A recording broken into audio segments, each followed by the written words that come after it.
వృషభ రాశి వారికి మిశ్రమ ఫలితాలు గోచరిస్తున్నాయి. అనుకున్న కార్యక్రమాలలో మూడొంతులు పురోగతిని సాధించగలుగుతారు.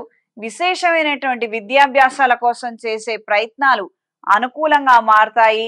వృత్తిరీత్యా మంచి అవకాశాలని గుర్తింపుని దక్కించుకోగలుగుతారు. ఈ వారంలో భూ వివాదాల పరిష్కారం కోసం చేసే చర్చలు సమావేశాలు ప్రయోజనకరంగాను ఉపయుక్తంగాను మారతాయి. రాజకీయాల్లో ఉన్న వారికి అనుకూలమైనటువంటి ఫలితాలు ఏర్పడతాయి. మీ మీద రాజకీయ పైరవీలు జరిగే అవకాశం ఉంది. అప్రమత్తంగా ఉండండి. ప్రజల ఆదరణ అభిమానాన్ని అందుకున్నప్పటికీ కూడా మన బృందంలో కొంతమందితో వ్యతిరేకమైనటువంటి అంశాలు మనం అనుభవించక తప్పకపోవచ్చు. కొన్ని కఠినమైనటువంటి నిర్ణయాలు తీసుకోవటము అనేది అనివార్యంగా మారుతుంది. దూర ప్రాంత ప్రయాణాలు కలిసి వస్తాయి. ఆరోగ్య విషయ వ్యవహారాలలో ఖచ్చితమైనటువంటి జాగ్రత్తలు తీసుకోండి. ప్రకృతి వైద్యము సౌందర్య సాధనాల పట్ల ఆకర్షణ కలిగి ఉంటారు. కొన్ని అంశాల గురించి తీవ్రంగా ఆలోచించి ప్రయోజనాలను ఎలా దక్కించుకోవాలన్న నేపథ్యంలో అత్యంత సన్నిహితులైన స్నేహితులతో బంధువులతో చర్చలు సమావేశాలు ఏర్పడే అవకాశం ఉంది. అందుకు మంచి ఫలితాలను కూడా అందుకోగలుగుతారు. ఈ వారం స్త్రీలకు సానుకూల ఫలితాలు గోచరిస్తున్నాయి. వృత్తిరీత్యా వ్యాపార రీత్యా అనుకూలంగా ఉంటుంది. ప్రత్యక్షంగా ప్రజా సంబంధ బాంధవ్యాలతో కూడుకున్నటువంటి వ్యాపారాలు పరిశ్రమలు అనుకూలంగా ఉంటాయి. ఆదాయాన్ని అందుకోగలుగుతారు. దూర ప్రాంత ప్రయాణాలలో అసౌకర్యానికి అనారోగ్యానికి గురయ్యే అవకాశం ఉంది. సాధ్యమైనంత వరకు ఈ ప్రయాణాలని పోస్ట్పోన్ చేసుకోగలిగితే అన్ని విధాలుగా బాగుంటుంది. సంతాన సంబంధమైనటువంటి సమస్యలు సంతానం నుండి సమస్యలు ఎదుర్కొనే అవకాశము మూడొంతులుంది. అప్రమత్తంగా ఉండండి. కొన్ని సందర్భాలలో మనం మంచి చెప్పినప్పటికీ కూడా అది చెడుగా పరిణమించే అవకాశం ఉంటుంది.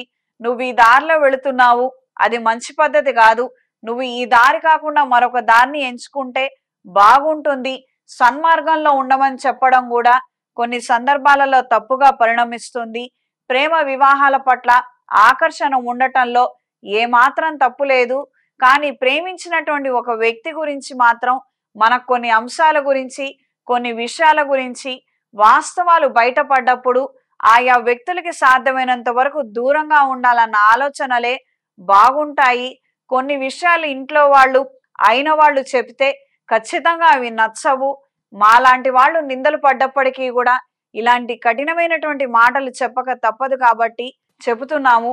అవతల వ్యక్తి బాలేరు, వాళ్ళకి రకరకాల హ్యాబిట్స్ ఉన్నాయి, దాని ద్వారా కుటుంబానికి కానీ సొసైటీకి కానీ ఏ ప్రయోజనం లేదు, నష్టం తప్పించి. అలాంటి వాళ్ళను మనం ముందుగానే వదిలేస్తే బాగుంటుంది కదా. ఏదో ప్రేమించాము, క్షణిక ఆవేశము, ఒక మాట ఇచ్చాము, సరే మనం రోజుకి ఎన్నో మాటలు అనేవి ఇస్తుంటాము, అంటే ప్రామిసెస్ చేస్తుంటాము, అవి ఖచ్చితంగా మనం నిలబెట్టుకోవాలి, దానికి మనం ప్రాణం అడ్డం పెట్టాలి, సొసైటీని పణంగా పెట్టాలి అన్నవేమీ లేదు కదా. ఈ విషయాన్ని గ్రహించండి. పద్ధతి బాలేని వ్యక్తిని మనం ప్రోత్సహించినట్లయితే దాని ద్వారా మన కుటుంబంతో పాటు సొసైటీ కూడా సమస్యలో పడుతుంది. ఇది గ్రహించి మెలగండి. కొన్ని విషయాలు మనకి దైవానుగ్రహం వలన మనకి తెలిసినప్పుడు అక్కడికక్కడ కొన్ని కఠినమైనటువంటి నిర్ణయాలు తీసుకోగలిగితే అన్ని విధాలా బాగుంటుంది.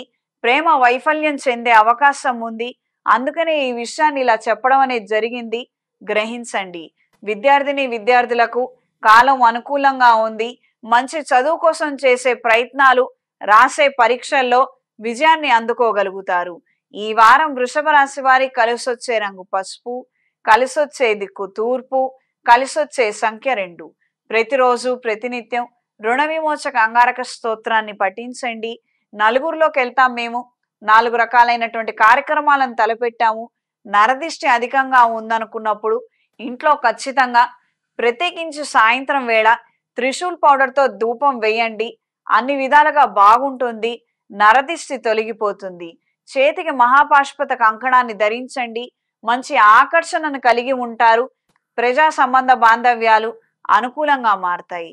నర్మదా నది పుష్కరాలు నడుస్తున్నందున ఖచ్చితంగా పితృదేవతల కార్యక్రమాలని చెయ్యండి. అవకాశం ఉన్నవాళ్ళు నదీ స్నానం చేసిన తర్వాత పితృదేవతల కార్యక్రమాలు అంటే పితృపాష్పత హోమం కావచ్చు, లేదా స్వయంపాకాన్ని ఇవ్వటం, ఇతరితర పితృ కార్యక్రమాలను జరిపించండి. తద్వారా విశేషమైనటువంటి ఫలితాలు సంప్రాప్తిస్తాయి.